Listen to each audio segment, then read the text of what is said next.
नमस्कार मैत्रिणींनो, स्टायलिश वुमनमध्ये तुमचे खूप खूप स्वागत आहे. बऱ्याचदा आपल्यापैकी बऱ्याच जणींचे हात हेवी असतात, दंडावर फॅट असतं. अशावेळी आपण साडी नेसायचं म्हटलो की आपण अजूनच जाड दिसू लागतो. पण जर आपण साडी नेसण्याआधी ब्लाऊज शिवून घेताना काही गोष्टी लक्षात ठेवल्या तर हे प्रॉब्लेम्स अवॉइड करू शकतो. त्यामुळे आज आपण ह्या व्हिडिओमध्ये अगदी छोट्या आणि महत्त्वाच्या टिप्स पाहणार आहोत. त्यामुळे तुमचे दंड थोडे हेवी आणि फॅटी असतील तर हा व्हिडिओ शेवटपर्यंत नक्की पहा. बऱ्याच महिला ह्या ट्रेंड पाहून फॅशन करायला जातात, पण प्रत्येक फॅशन आपल्याला सूट होईलच असं नाही. फुग्यांच्या किंवा पफ बाहीचे ब्लाऊज टाळा, कारण यामुळे आपले हात आणखीन जाड दिसतात.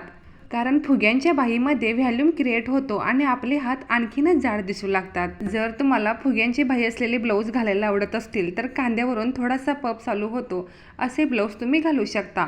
कारण ह्यामुळे तुमचा हात लांब आणि स्लिम दिसतो, कारण जी गोष्ट उभी दिसते ती लांब दिसते. जर तुमचे दंड मोठे असतील किंवा ब्रॉड असतील तर तुम्ही लॉंग स्लीवचे ब्लाऊज शिवून घेऊ शकता, कारण ह्यामुळे तुमचे हात लांब आणि नाजूक दिसतात. आणि जर तुम्ही लॉंग स्लीव्जमध्ये कम्फर्टेबल नसाल तर 3/4 हँड स्लीव्ज किंवा एल्बो स्लीवचे ब्लाऊज शिवून घेऊ शकता. यामुळे तुमच्या दंडावरील फॅट लपून जाते आणि त्यामुळे स्लिम इफेक्ट येतो. कोपऱ्यापर्यंत बाह्या हे सर्वात उत्तम डिझाईन आहे. कोपऱ्यापर्यंत किंवा कोपऱ्याच्या थोड्या खाली असणाऱ्या बाह्या जाड दंड झाकतात आणि हात सरळ आणि बारीक दिसतात. अतिशय लहान बाह्या कॅप स्लीव्ज किंवा खूप लहान बाह्या दंडाच्या सर्वात जाड भागावर संपतात, ज्यामुळे दंड जास्त उठून दिसतात. जरी तुम्हाला शॉर्ट स्लीव्ज आवडत असतील तर शक्यतो टाळा. जर तुम्हाला स्लीवलेस ब्लाऊज घालायला आवडत असतील तर काखेत जास्त फिटिंग न ठेवता थोडे लूज ठेवा, कारण स्लीवलेस ब्लाऊज काखेत टाईट असतील तर तिथील जास्त फॅट दिसते. तसेच ब्लाऊजच्या स्ट्रेप्स खांद्यावर जास्त बारीक न ठेवता खांद्यावर ब्रॉड ठेवा, कारण फॅट एरिया जितका हायलाईट होतो तितकाच जास्त दिसतो. नेक्स्ट टिप आहे ब्लाऊजचे कापड कसे असावे. जर तुमचे हेवी दंड असतील तर ब्लाऊजचे कापड केअरफुली सिलेक्ट करायला हवा, कारण ब्लाऊजचे योग्य फॅब्रिक परफेक्ट साडी लुकसाठी महत्त्वाचे असते. कारण तुमचे शोल्डर किंवा हात हेवी असतील तर सिल्क, रियॉन, कॉटन, सिफॉन यासारखे मऊ फॅब्रिक घेऊ शकता, ज्यामध्ये तुम्हाला योग्य फिटिंग मिळतो.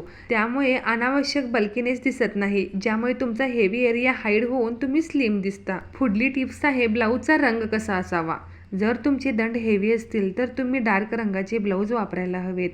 डार्क रंगामुळे बल्की एरिया हाईड होण्यास मदत होते. त्यामुळे डार्क रंगामध्ये जसे की ब्लॅक, रेड, ब्ल्यू, ग्रीन असे ब्लाऊज मॅच करून पहा.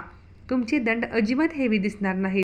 पण सगळ्याच केसमध्ये हे पॉसिबल नसेल तर ज्या रंगाची साडी नेसतात त्याच रंगाचे प्लेन ब्लाऊज घाला, किंवा सेम रंगाचा किंवा कमी वर्क असलेला ब्लाऊज असेल तर दंडाचा बल्की एरिया हायलाईट होणार नाही. तुमची साडी जास्त हायलाईट झाल्यामुळे तुम्ही आपोआप बारीक दिसाल. नेक्स्ट टिप आहे ब्लाऊजचा गळा कसा असावा. जर तुमचे दंड हेवी असतील तर तुम्ही ब्लाऊजचे गळे सिंपलच ठेवायला हवेत. व्ही नेकचे ब्लाऊज तुम्ही शिवून घेऊ शकता. व्ही नेकमुळे मान लांब दिसते आणि शरीराचा वरचा भाग संतुलित दिसतो. तसेच यू नेक ब्लाऊजही शिवून घेऊ शकता. आरामदायी असतो आणि जाड दंड असणाऱ्या महिलांवर छान दिसतो. जर तुम्ही ब्लाऊजचा गळा मोठा ठेवला तर गळ्याजवळ मोकळी स्पेस तयार होते आणि दंडावरील अटेन्शन कमी होते.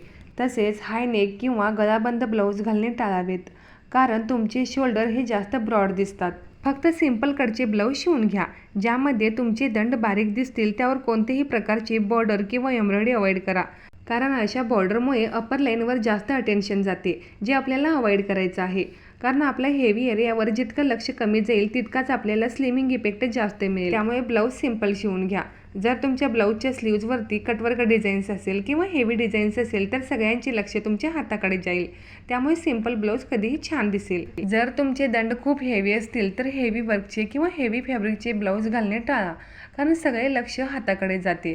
त्यामुळे नाजूक डिझाईन्स असलेले किंवा प्लेन ब्लाऊज निवडा. योग्य फिटिंग आणि वर दिलेल्या टिप्सचा वापर करून तुम्ही तुमचा लुक अधिक आकर्षक बनवू शकता. व्हिडिओ हेल्पफुल वाटला असेल तर एक लाईक जरूर करा.